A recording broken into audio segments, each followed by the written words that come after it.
When her father doesn't come home from work on the last day of the school year, 12-year-old Claudia Dalton and her mother fear the worst. But when they finally get word, it turns out Claudia's dad isn't missing at all. He's just gone to visit an old friend and think things over, whatever that means. Feeling confused and helpless, Claudia spends summer break with her grandfather. There she begins watching old home videos of her dad as a kid, hoping they might hold a clue to why her dad walked out on them and even be the key to bringing him back. She never really expected to be right, but when her dad mails her a literal puzzle piece and a cryptic message to solve, Claudia embarks on an exciting, if perplexing, treasure hunt through the landmarks of Washington, D.C. Her quest uncovers not only her father's story, but the story of her family as she faces painful truths and begins the hard work of putting them back together again. Here is a preview of The Jigsaw Jungle by Kristin Levine.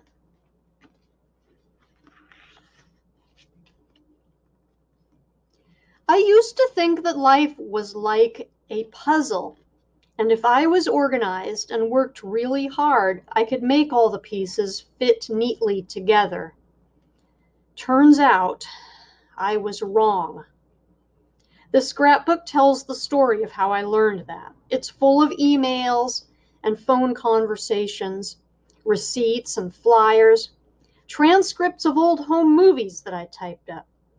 It's the story of how we lost my dad and how we found him again, all organized in a binder with headings and labels, colored tabs, and archival scrapbooking tape.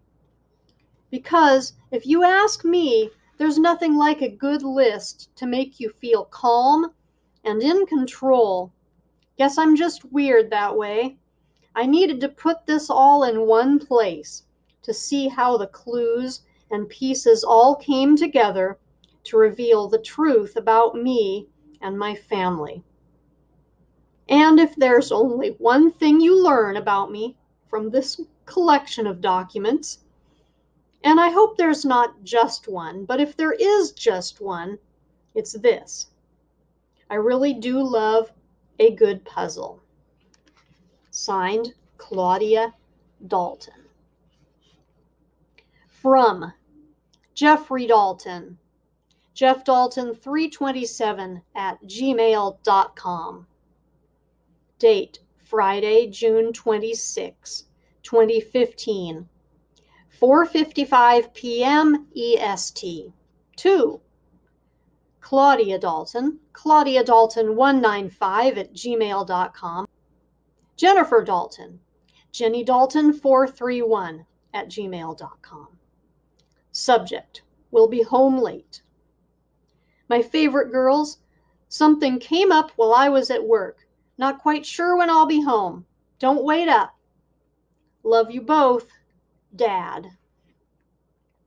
Claudia Dalton's cell phone, Friday, June 26, 2015, 5:03 p.m. Mom, hello? Claudia, Dad said he had to work late. When are you going to be home? Mom, might be 7:30. Claudia, but Dad was going to drive Kate and me to the movies. It starts at 7:30. Mom, do you mind missing the previews? Claudia, yes. And I can't sit in the front row because you know I get a crick in my neck. Mom, well, I'm sorry, Claudia, but my big conference is in 10 days and...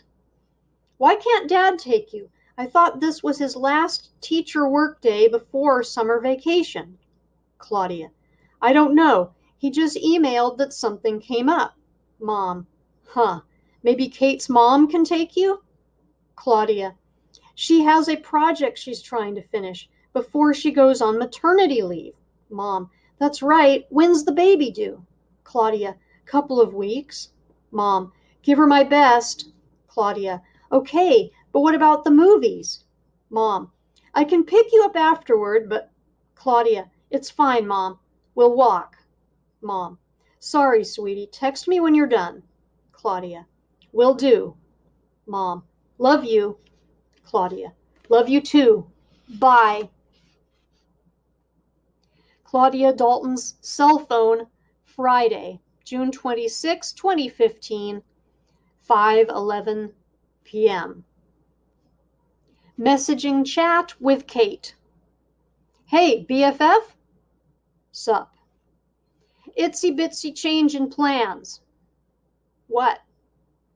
How do you feel about walking? Claudia? Sorry, my dad flaked. Mom working late. Ugh, mine too. Could your dad... Ha ha, you know he's never home before 8. So we walk? Yup. Meet at your place, 6:30? See you then. When I woke up the next morning, something felt wrong, but I didn't know what it was. I walked into the kitchen and put some bread into the toaster. I got the paper from the front porch and glanced at the headlines. Gay's right to wed affirmed. For Obama, a day of triumph, grief, and grace. Dozens killed in terror attacks on 3 continents. Why did we still get the paper anyway? Couldn't my parents read it online like everybody else? I smeared peanut butter and jelly on my toast.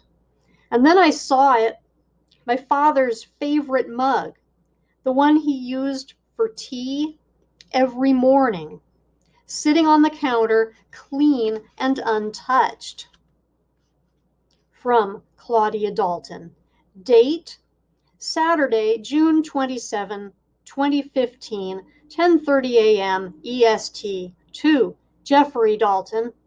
Subject, where are you? Dad, why didn't you come home last night? I'm really freaking out. Did you drop your phone in the toilet again? Did you have a car accident? Did you run away to join the circus?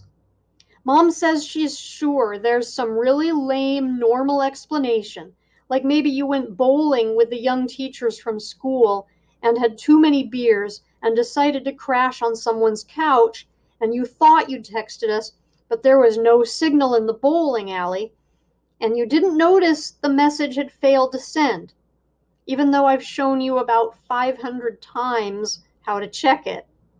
But I think she's lying because Mom spent all morning scrubbing the kitchen floor.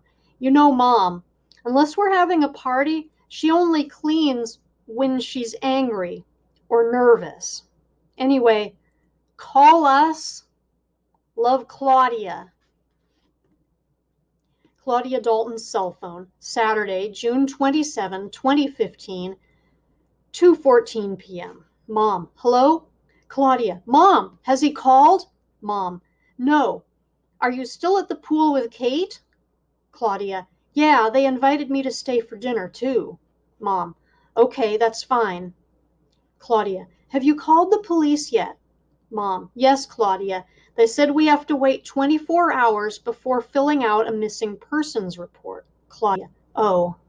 Mom, wait, I'm getting another call. Claudia, is it Dad? Mom, no, it's your grandfather. I called him earlier.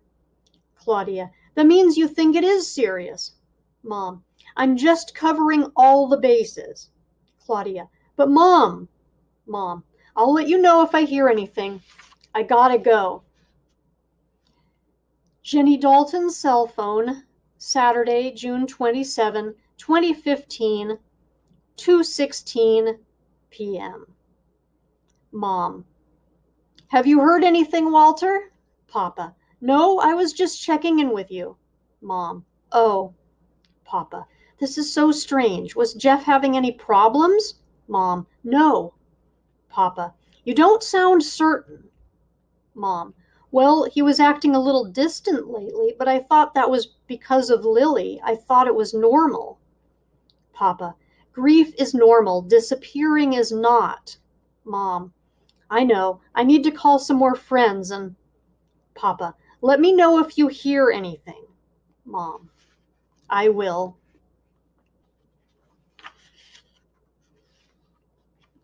early Sunday morning, so early it was still dark, I woke up and couldn't fall back asleep. When I went into the kitchen for some breakfast, I found Mom already there. She was sitting at the kitchen table, picking slips of paper out of a mason jar. I knew what they were, messages my father had left in my lunch. Have a great first day of school. Good luck on your science test. Break a leg in your history skit. Dad had put notes in my lunch for years, not every day, but a couple times a week. I always brought them home and stuffed them into the jar as I cleaned out my lunchbox. At least I had until a few months ago. Billy Peterson had caught me reading one, snatched it out of my hand, and spent the rest of the day repeating, I love you, sweetie. Have an amazing day, in a fake, high-pitched voice. I'd marched home and told Dad I was too old for notes in my lunch anymore. I felt awful about that now. Had I hurt Dad's feelings? Was he mad at me? Mom and I pulled note after note out of the mason jar until they covered the kitchen table. When we were done, Mom finally admitted that she was worried too. She cooked breakfast, eggs that neither of us ate, and we filled out the missing persons report together. I looked through my phone and I found 3 current photos of Dad to give to the police. I also found the following video in case they wanted to put it on TV or anything. Interior, kitchen, night. The room is full of people. Streamers hang from the ceiling and a bunch of balloons are tied to one chair. Claudia's father, Jeff, stands next to the balloon chair. His hair is dark and he wears brown glasses.